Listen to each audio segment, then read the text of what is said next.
Good afternoon. I'm Rick Calnon. And as I was saying, I got encouraged by my son to participate and to write a paper. So I did, and it's on leadership. We'll see how this goes. Okay.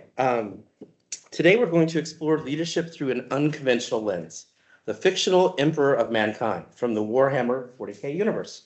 Before we begin, let me address a question that might already be forming in your minds. Why are we examining fictional leadership?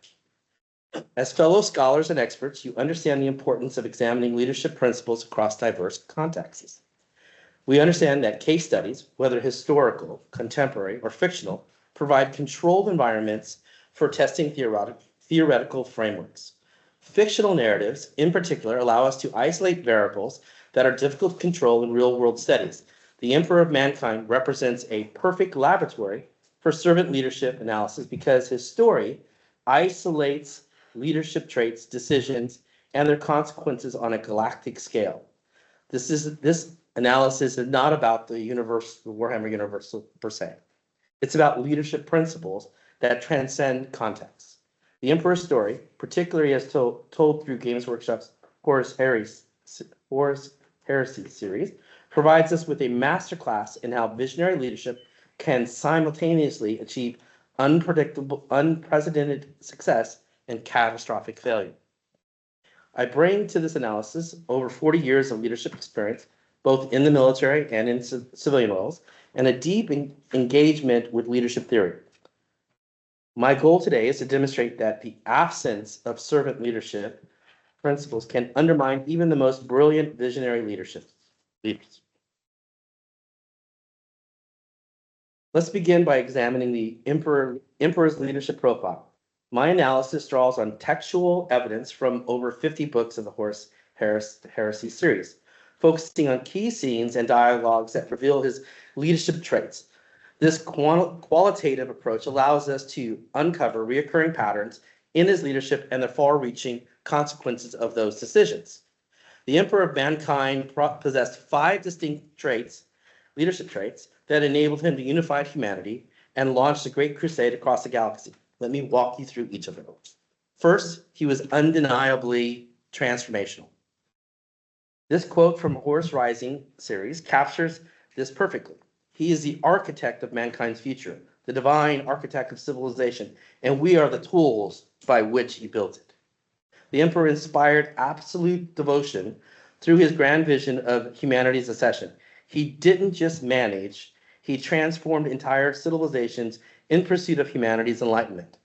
Second, his strategic planning was masterful. As one character observes, his plans spanned centuries, perhaps millennia. The Emperor thought in terms of geological time, orchestrating campaigns across multiple star systems while planning contingencies for events that wouldn't unfold for generations. From a strategic leadership perspective, this is extraordinary foresight. Third, he maintained absolute authoritative control. In Galaxy of Flames, in the end, the Emperor's will is law. We obey because we believe in him. That wasn't mere dictatorship. It was leadership through unwavering conviction that created efficiencies and discipline across his vast forces. Fourth, he operated through manipulation and moral ambiguity. As Abnett writes in The End and the Death, he does not reveal all his cards. The Emperor understood that sometimes leaders must make morally complex decisions and operate through information asymmetry to achieve larger goals. And finally, he maintained emotional distance. In A Thousand Suns, he tells Horus, "I'm a general, Horus. I do not fight every battle myself." He delegated extensively while remaining strategically detached from day-to-day operations. While these traits enabled the Emperor to achieve extraordinary success, they also contained the seeds of his downfall. We must ask, why did it all collapse into the galaxy's greatest civil war? The answer lies in the Emperor's completely lacked servant leadership principles. Let me establish what we mean by servant leadership through 2 foundational voices. Ancient wisdom from Lao Tzu tells us a leader is best when people barely know he exists, when his work is done, his aim fulfilled, they will say, "We did it ourselves." Modern leadership theory, amplified by Simon Sinek, states the true price of leadership is a willingness to place the needs of others above your own. Both emphasize the same core. Leadership is about enabling others to succeed, not being served by them. The emperor, the emperor violated both principles consistently. While Lao Tzu advocated for invisible leadership that empowers others, the emperor positioned himself as a supreme authority to be served and not questioned. The emperor suppressed religion during the Great Crusade and explicitly rejected being worshipped as a god. Ironically, the emperor's action and deeds would allow for no other result. He was ultimately seen as a god by all because his actions and influences could not be explained in any other human terms, making worship inevitable. This contradiction, rejecting godhood while embodying actions that demand worship, highlights the emperor's failure to align his deeds to his words. His rejection of godhood was hollow, as his leadership style left no room for humanity or service. The emperor's absence of servant leadership principle manifested in four critical ways. Humility. He never acknowledged limitations or sought input from his sons, the primarchs. His word was law and never to be questioned. Empathy. He failed to understand their emotional needs, treating them as weapons rather than individuals. He never intended the primarchs as anything other than demigods who would carry out his will. Stewardship. Instead of developing their potential, he used them as tools for his vision. The primarchs were superhuman demigods created by the emperor to lead his Space Marine legions during the Great Crusade. And service. He positioned himself to be served, not to serve their growth and development. As Sinek warns us, professional competence is not enough to be a good leader. Good leaders must truly care. The emperor had competence in spades, but authentic care was entirely absent.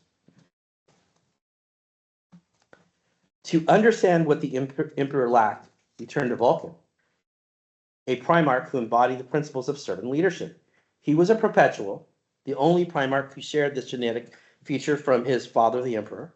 The emperor is a perpetual, which is why he lived for tens of thousands of years. Vulcan is also a perpetual, which explains why he could die multiple times, yet come back to life and continue to serve. The key distinction is that while both the emperor and Vulcan shared the immortal nature, they used it completely differently. The emperor used his immortality to preserve long-term schemes and maintain distance. Vulcan used his immortality to repeatedly sacrifice himself for others' benefits. Vulcan's philosophy was simple. We are not conquerors. We are guardians. Where the emperor saw tools, Vulcan saw people to protect and develop. While the emperor used his mortality as a tool for control and detachment, Vulcan's immortality became a means of selfless service, deepening his commitment to those he led. Consider these leadership approaches. The emperor told his legions, "You are tools by which I build the future."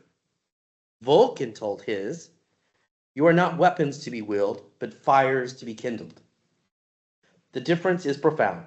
The emperor's approach was transactional, serve my vision. Vulcan's was transformational, through service. I will help you become the best self to best protect humanity. This distinction had practical consequences. Vulcan's forces showed unbreakable loyalty, precisely because he had earned it through authentic care. When half the galaxy fell to chaos corruption, Vulcan's loyalty never wavered. His servant leadership approach created the very stability the emperor needed but never achieved. Why? Because servant leadership provides spiritual and psychological armor against corruption. When leaders generally serve their followers' development, it creates emotional stability and authentic relationships that external pressures cannot break. The emperor's leadership failure can be distilled in what I call the destructive pattern, a cascade of failures rooted in the absence of servant leadership. Vision without empathy becomes manipulation. Strategy without trust breeds suspicion. Authority without humility generates resentment. And power without service leads to rebellion. The Primarchs weren't rebelling against tyranny. They were responding to emotional abandonment. Even Horus, in his final moments, sends his telepathic message to the Emperor. I wait for you and I forgive you. Even in betrayal, the son was still seeking the father who had never truly been present. This reveals the tragic irony. The emperor achieved his worst fears by violating servant leadership principles. He created the very chaos and division he sought to prevent through his leadership approach. So what does this mean for our contemporary leaders? The emperor's story provides us with essential questions we must ask ourselves. Am I enabling others to succeed independently? That's from Lao Tzu. From Cynic standard, am I caring for people or just using them? Practically, do my followers feel developed or exploited? Am I building trust or demanding compliance? Would they follow me if they had a choice? Am I serving their growth or my vision? These questions are not just theoretical. They are essential to any leader striving to build trust, loyalty, and sustainable success. In my experience, organizations that prioritize servant leadership principles consistently outperform those focused solely on vision and strategy. The emperor had everything: vision, strategy, power, except authentic care for his followers' development. And that absent destroyed everything he built. The Emperor of Mankind's story serves as both warning and opportunity. It warns us that leadership without service inevitably becomes tyranny, regardless of how noble our goals. But it also shows us that what becomes possible when we choose the path of authentic service.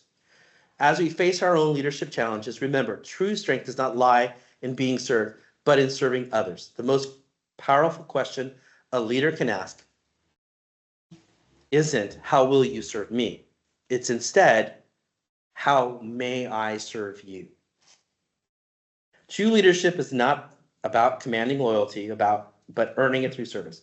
The Emperor's story reminds us that the most enduring legacy is not built on power, but on relationships we nurture and lives we uplift. Thank you.